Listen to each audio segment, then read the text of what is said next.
Good morning students. जैसा कि आप देख रहे हो कि आप लोग पढ़ रहे हो chapter number 4 retirement of a partner. तो इसमें सबसे पहले आपको मैं बता दूं कि आज का टॉपिक है revaluation of assets and liabilities. Revaluation of assets and liabilities eight the time of retiring of a partner. तो अब जब पार्टनर रिटायर करता है तो सबसे पहले आपको हमने गेनिंग रेशो निकालना बता दिया, न्यू प्रॉफिट शेयर रेशो निकालना बता दिया। इसके बाद गुडविल को कैसे ट्रीट करते हैं, गुडविल की कैसे अकाउंटिंग करते हैं, ये हमने बता दिया। अब हमारा चौथा टॉपिक आता है कि how to revaluate assets and liabilities of the firm at the time of retiring of partners. तो बच्चों, मैं सबसे पहले आपको बता दूं एसेट्स और लायबिलिटीज़ के रिवैल्यूएशन का प्रोसेस ठीक उसी तरह से होता है, सेम वही एंट्री पास होती है जो आपने एडमिशन पे किया है। एडमिशन पे जो एंट्री पास हुई है वही एंट्री यहाँ भी पास होगी। आपको करना कुछ नहीं है। आप जैसे अगर जो रिवैल्यूएशन अकाउंट क्या होता है तो आपको वही डिफिनेशन देनी है जो आपने एडमिशन के समय डिफिनेशन दिया था रिवैल्यूएशन अकाउंट का। क्यों बनाते हैं तो आप ये बता सकते हो कि रिवैल्यूएशन अकाउंट को रिटायरमेंट केस में बनाने का मेन मोटो ये होता है कि अगर जो फर्म से पार्टनर लीव कर रहा है तो उस समय उसको जो भी अमाउंट पेड किया जाए, उस पर्सन को जो भी अमाउंट पेड किया जाए वह पैसा उसकी current market value of assets और लायबिलिटीज़ के आधार पर पेमेंट किया जाए, ताकि जो पार्टनर फर्म को छोड़ के जा रहा है उसको कोई नुकसान ना हो, उसको कोई हानि ना हो।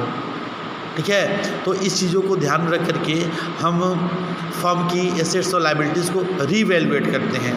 और रीवैल्यूएट करते समय हम वही जनरेटी पास करेंगे जो जनरेटी आपने रिटायरमेंट के समय पास किया था, एडमिशन आप पार्टनर के समय पास किया था।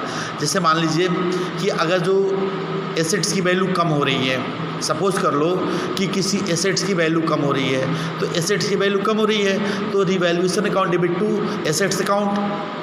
अगर जो एसेट्स की वैल्यू बढ़ रही है तो assets account debit to revaluation account.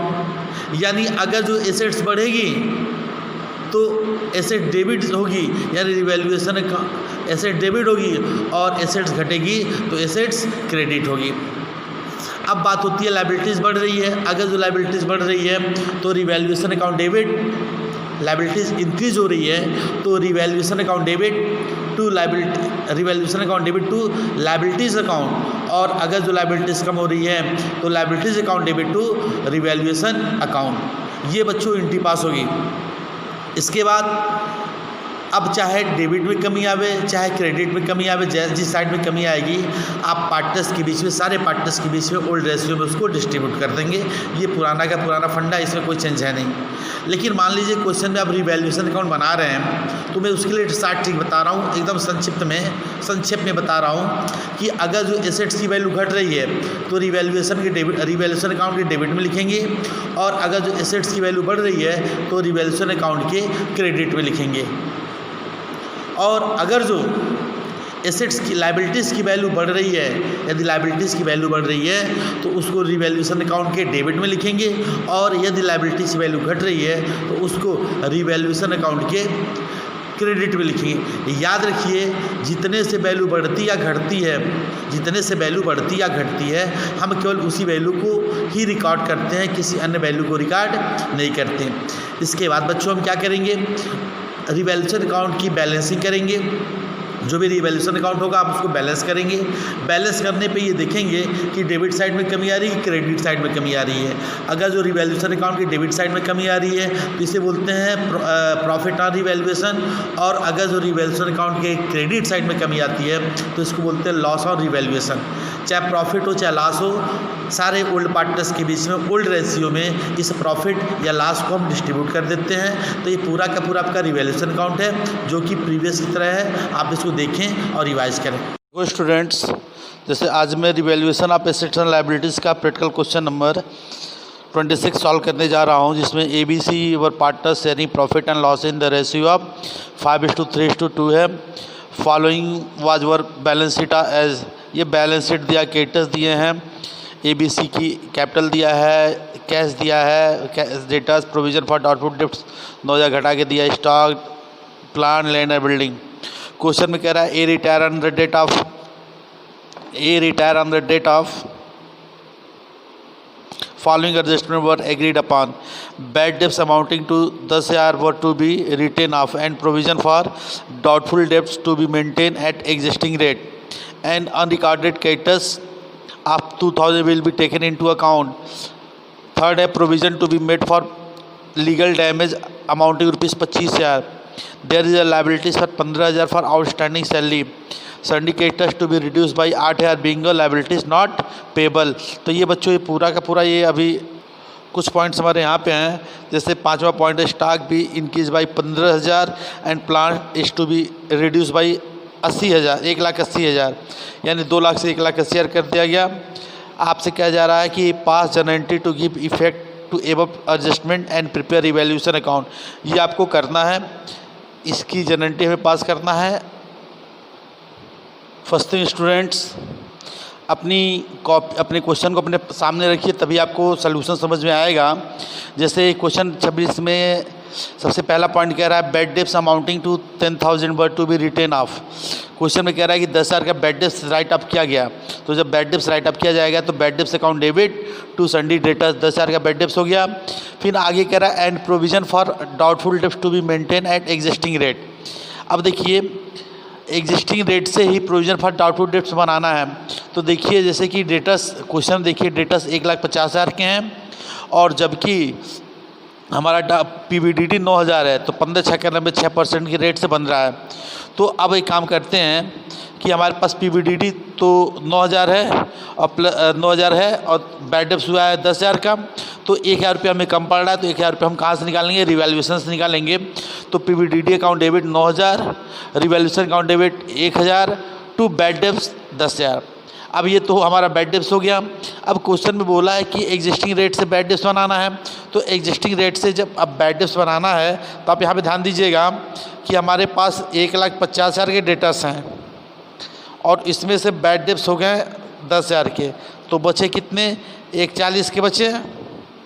और 1,40 का अगर 6% निकालते हैं तो 84 यानी 8400 का हमें नया प्रोविज़न बनाना पड़ेगा। तो revaluation account debit to new PBDD या कह सकते हो केवल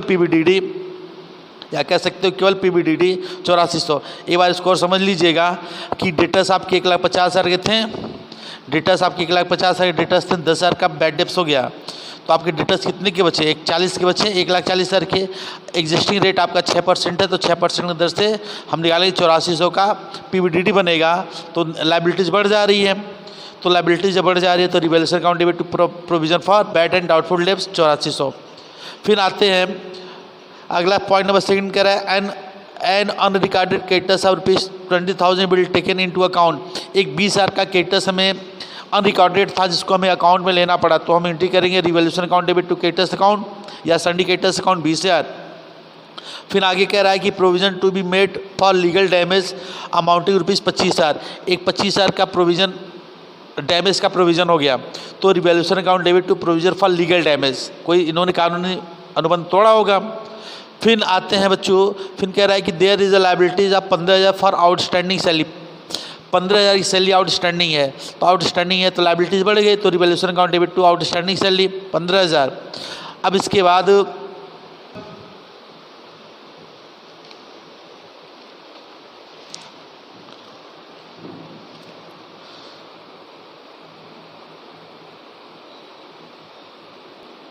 फिर पॉइंट नंबर बच्चों आप लोग पॉइंट नंबर 6 देखो, जिसमें कहा है स्टॉक भी इंक्रीज बाई 15,000। स्टॉक को 15,000 से इंक्रीज कर दिया गया, तो revaluation stock account debit to revaluation account 15,000।